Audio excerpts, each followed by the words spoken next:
The poem of the man God, the third year of the public life. Chapter 360. Miracle on the Jordan in flood. 17th of September, 1944.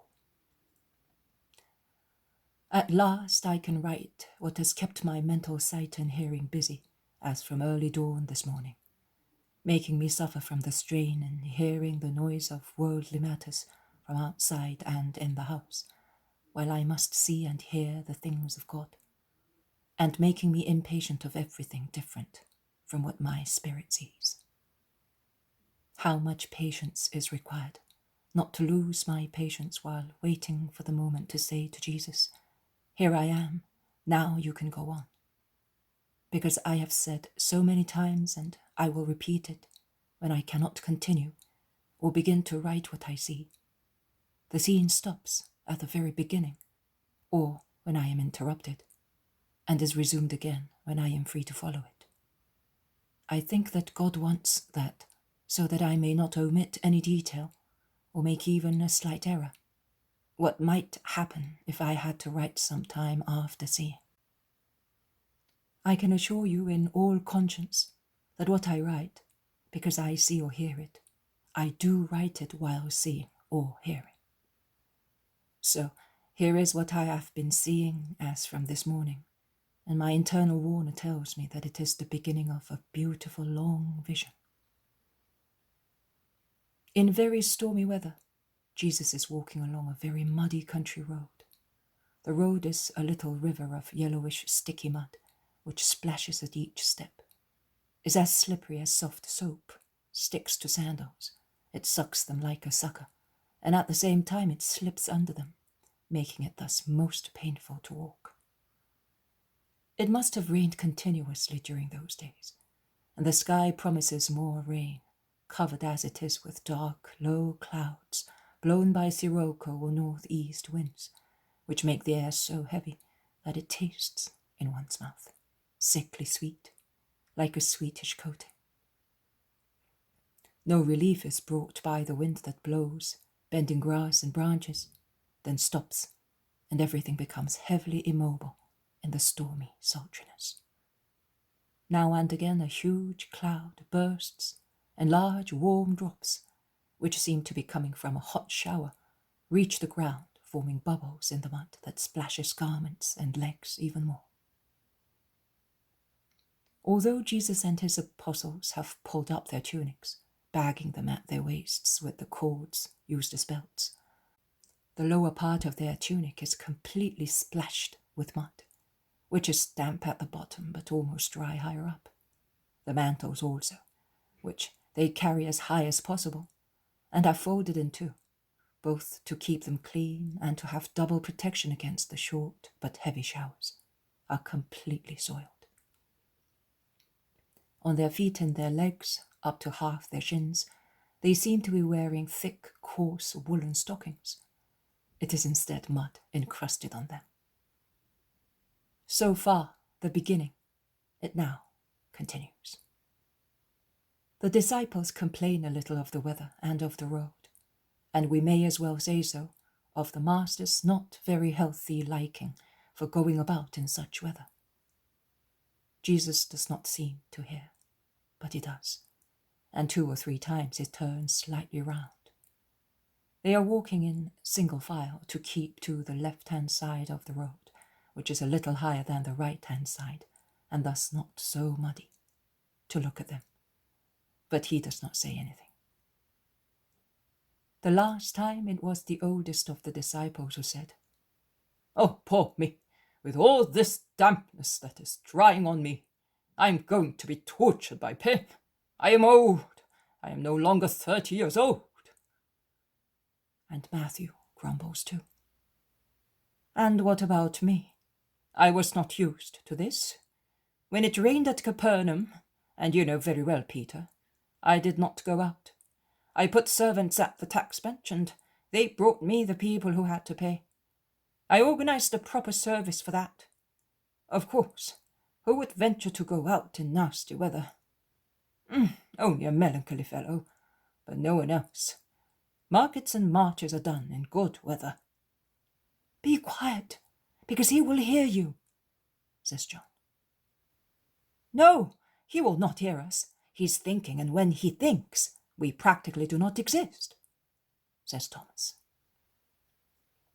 "And when he takes an idea into his head, there is no reason whatsoever that may move him from his determination. We will do what he wants. He trusts no one but himself, and that will be his ruin. If he only consulted a little with me, I am aware of so many things," says Judas with the self-sufficiency of a sagacious man who is more clever than anybody else. "What do you know?" asks Peter at once, and he has become as red as a beetroot. "You know everything. What friends have you got?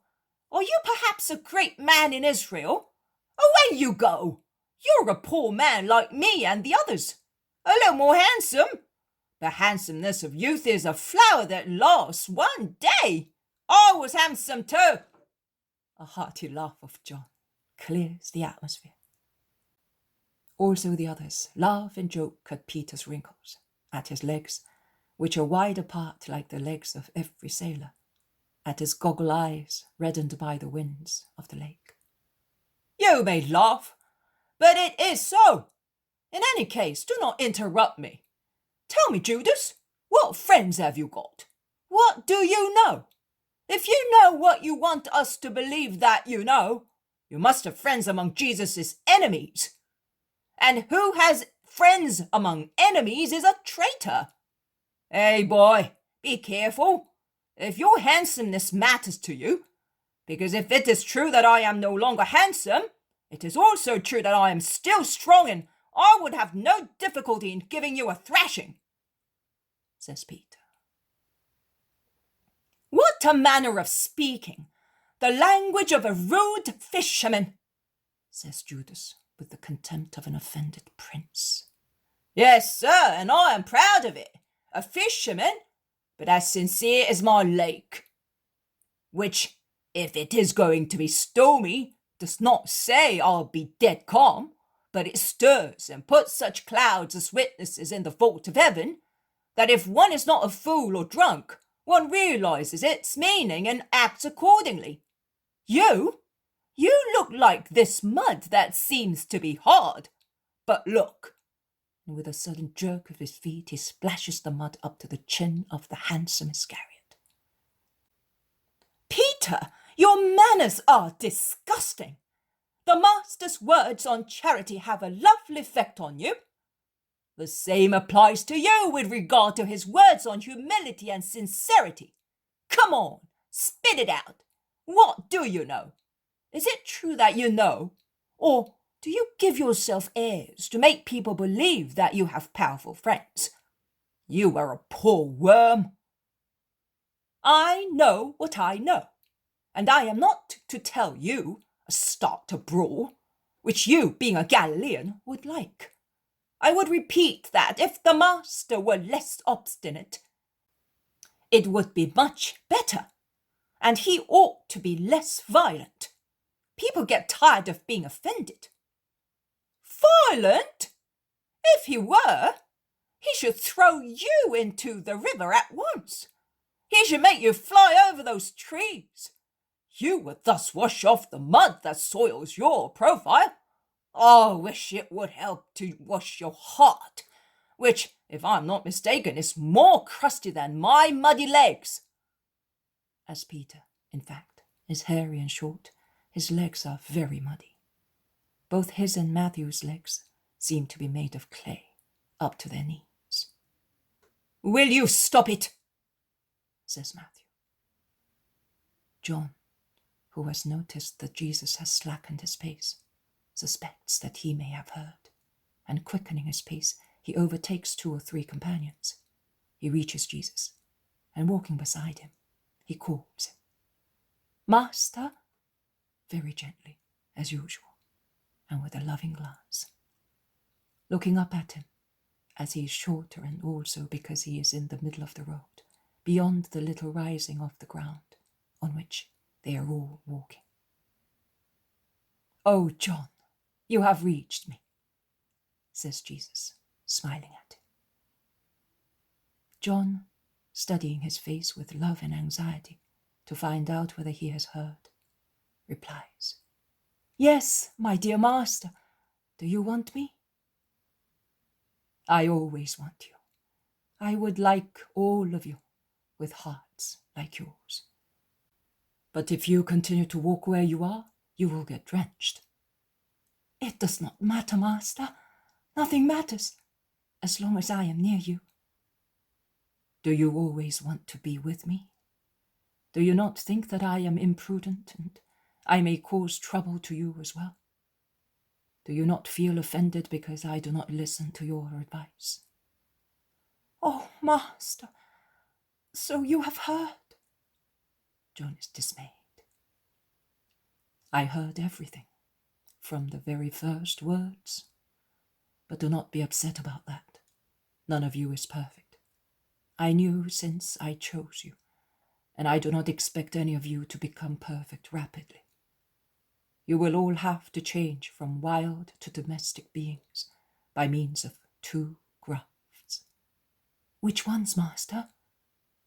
"One is blood, the other is fire. Afterwards, you will be the heroes of heaven and will convert the whole world, beginning from yourselves." "Blood? Fire?" "Yes, John, blood, mine." "No, Jesus!" John interrupts him with a deep groan. "Be calm, my friend. Do not interrupt me.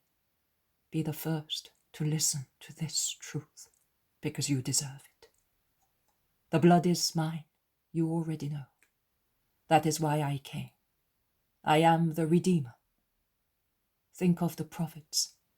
They did not leave out one iota in describing my mission. I will be the man described by Isaiah, and the blood, which I will shed, will fecundate you.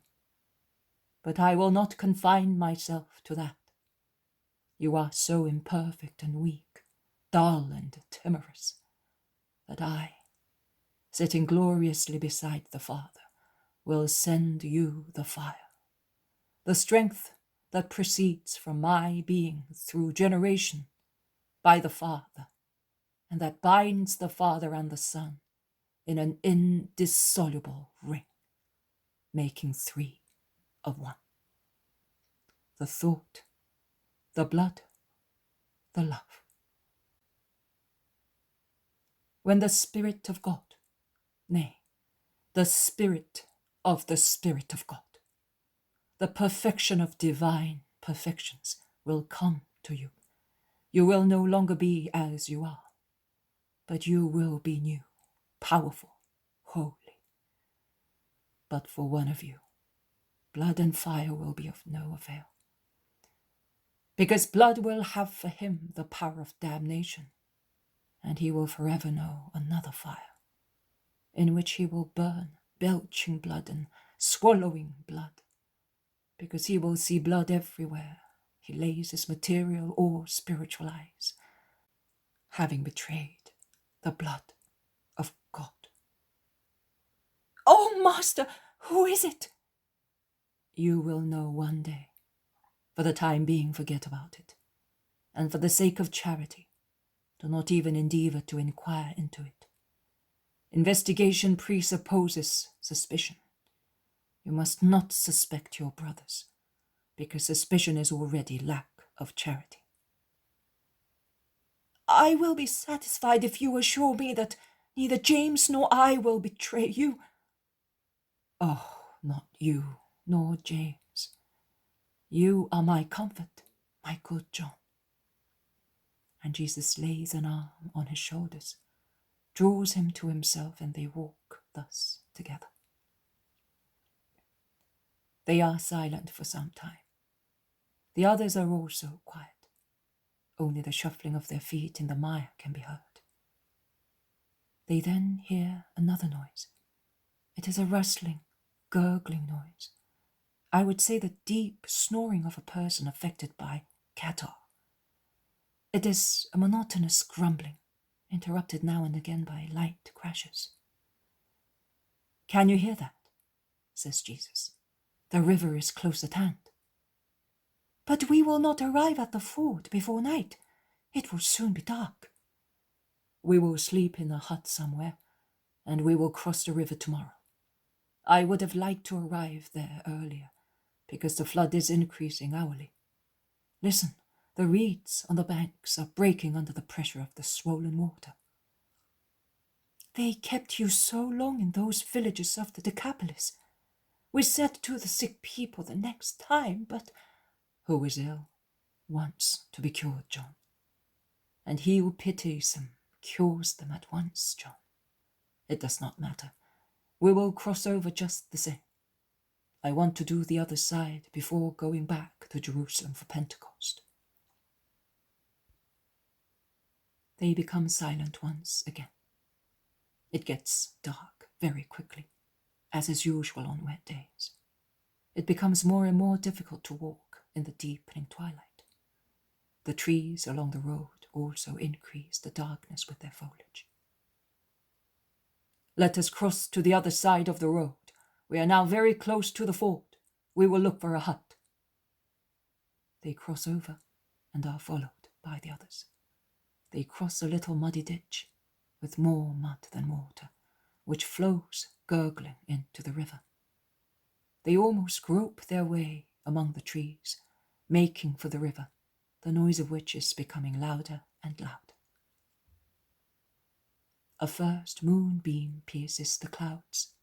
It penetrates between two clouds and descends, making the miry water of the Jordan shine, in a spot where the river is swollen and very wide.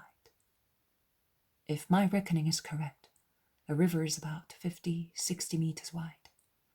I am a silly goose with regard to measurements, but I think that my house could have gone into that river 9 or 10 times, and it was about 5.5 meters wide. It is no longer the beautiful, calm blue Jordan, the quiet, low water of which leaves uncovered the fine sand on the banks, where the reef thickets begin to grow and rustle continuously. The water has now submerged everything, and the first reef thickets have been bent and broken, and thus are not visible, with the exception of an odd leaf that undulates on the surface of the water and seems to be waving goodbye or imploring help. The water has already reached the foot of the first large trees. I do not know what trees they are. They are tall and leafy, as compact as a wall and dark in the dark night. Some willows dip the top of their withered foliage into the yellowish water. "It is not possible to wade here," says Peter. "Not here, but it is possible over there. See, they are still wading," says Andrew. In fact, 2 quadrupeds are cautiously crossing the river. The water reaches up to the stomachs of the animals. "If they can pass, so can boats. However, it is better to cross over at once, even if it is dark. The clouds have thinned out and it is moonlight.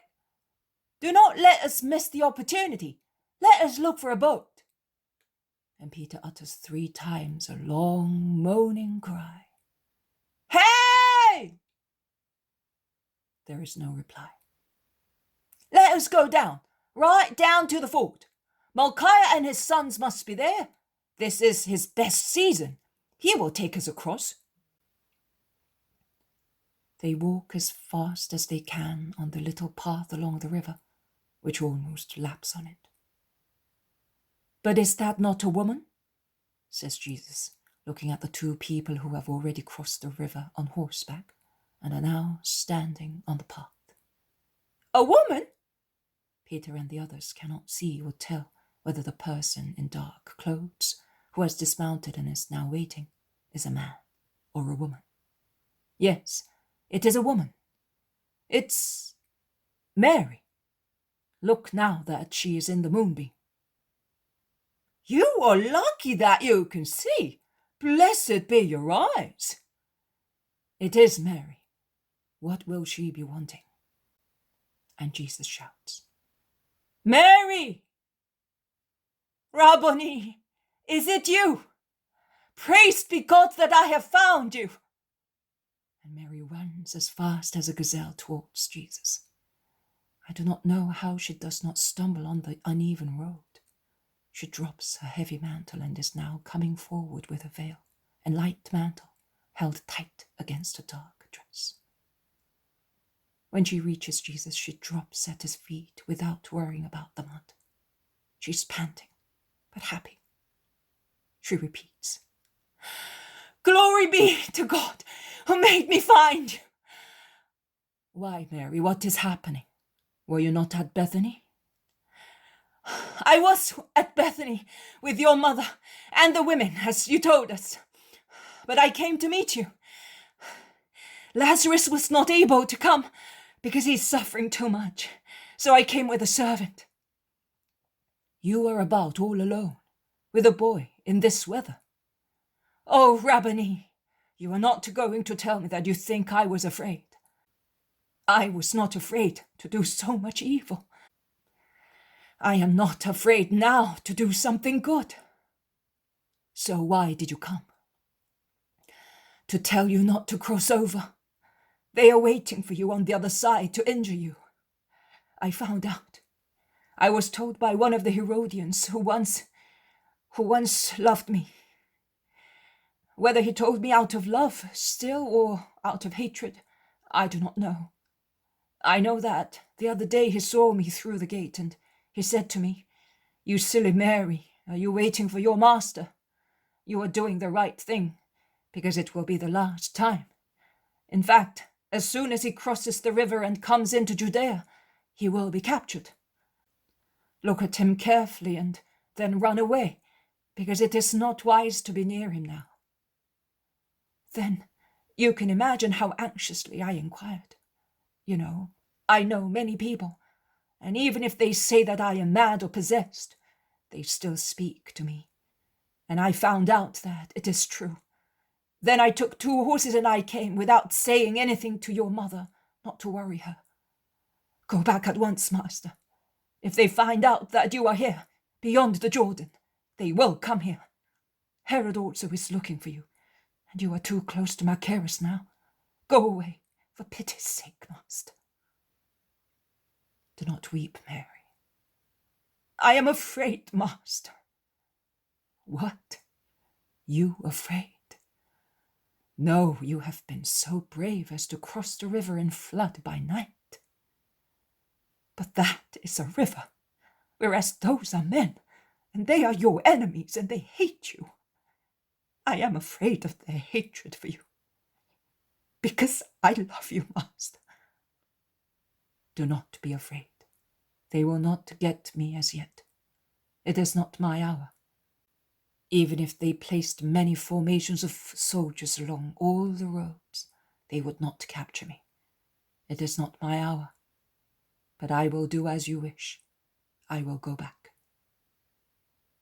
Judas grumbles something between his teeth, and Jesus replies, Yes, Judas, exactly as you say, but just in the first part of your sentence.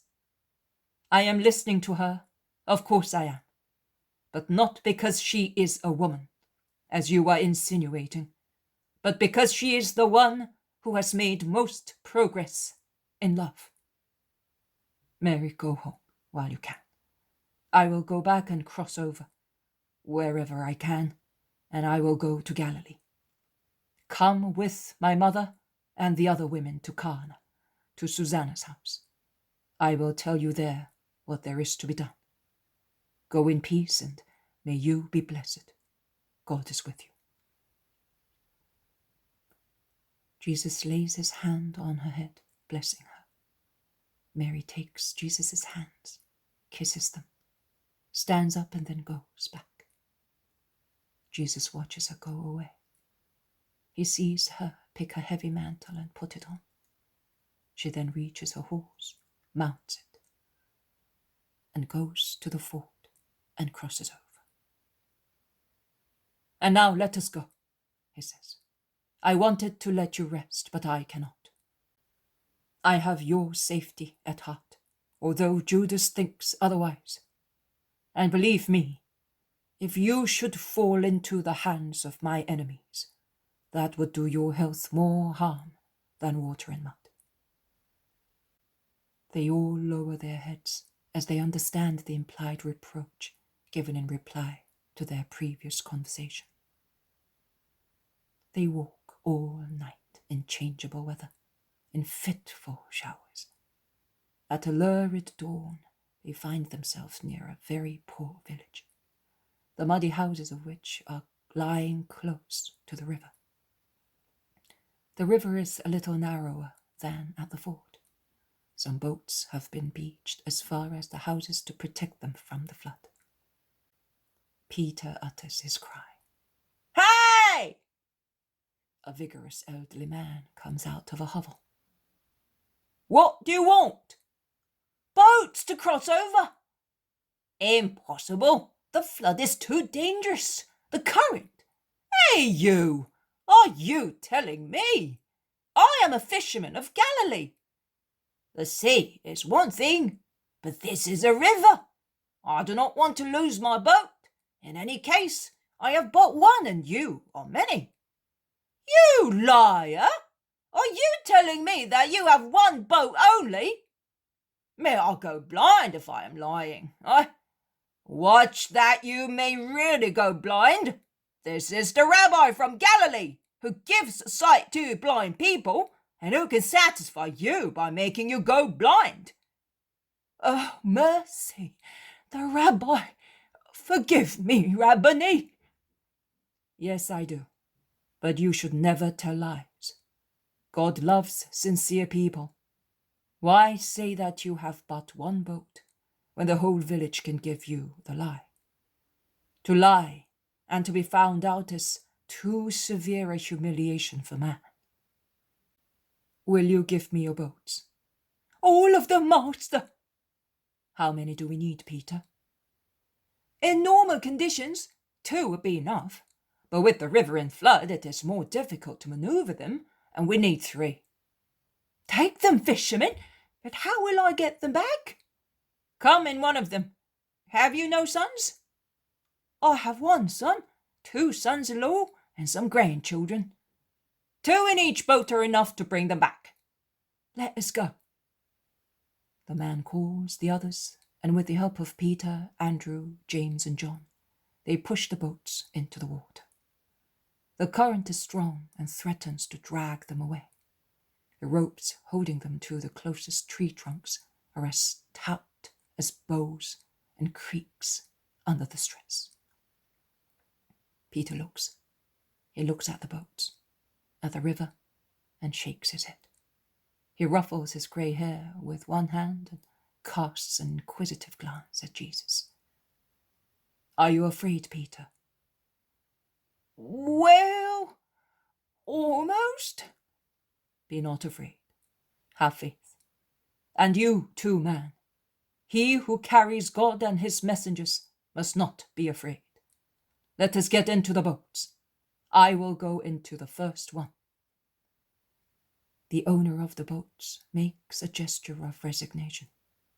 He must be thinking that his relative's last hour, or his, has come. He must at least be afraid of losing his boats, or ending no one knows where. Jesus is already in the boat. He's standing in the bow. All the others embark, some in the same boat, some in the other 2. Only an old man remains on the embankment, a servant perhaps, watching the ropes. "Are we all on board?" "Yes, we are." "Are the oars ready?" "They are." "Let go, you, on the bank." The old man untwists the ropes off the wooden pin which held them in a knot on the tree trunk. As soon as the boats are free, they list for a moment southwards towards the centre of the current. but the power of miracle shines on Jesus' face. What he says to the river, I do not know. I know that the current almost stops. The Jordan flows slowly, as when it is not in spate. The boats cut across the water without any difficulty. Nay, they are so fast that their owner is amazed. They are now on the other side. They disembark with ease, and the current does not threaten to drag the boats away, even when the oars are still. Master, I see that you are really powerful, says the owner of the boats. Bless your servant and remember me, a sinner. Why powerful? Hey, that was no trifle. You stopped the current of the Jordan in flood. Joshua had already worked that miracle, and it was even greater, because the water of the river disappeared to let the ark pass. And you, man, have carried across the true ark of God, says Judas with self-sufficiency. Most high God, yes, I do believe it. You are the true Messiah, the Son of the Most High God. Oh, I will tell the towns and villages along the river what you did and what I saw. Come back, master. There are many sick people in my poor village. Come and cure them. I will come. In the meantime, preach in my name faith and holiness to be acceptable to God. Goodbye, man. Go in peace, and be not afraid about your return. I am not afraid. If I were afraid, I would ask you to have mercy on my life. But I believe in you and in your goodness, and I am going away without asking for anything. Goodbye. He gets into his boat. He stands off and departs. He is sure of himself and soon reaches the other bank.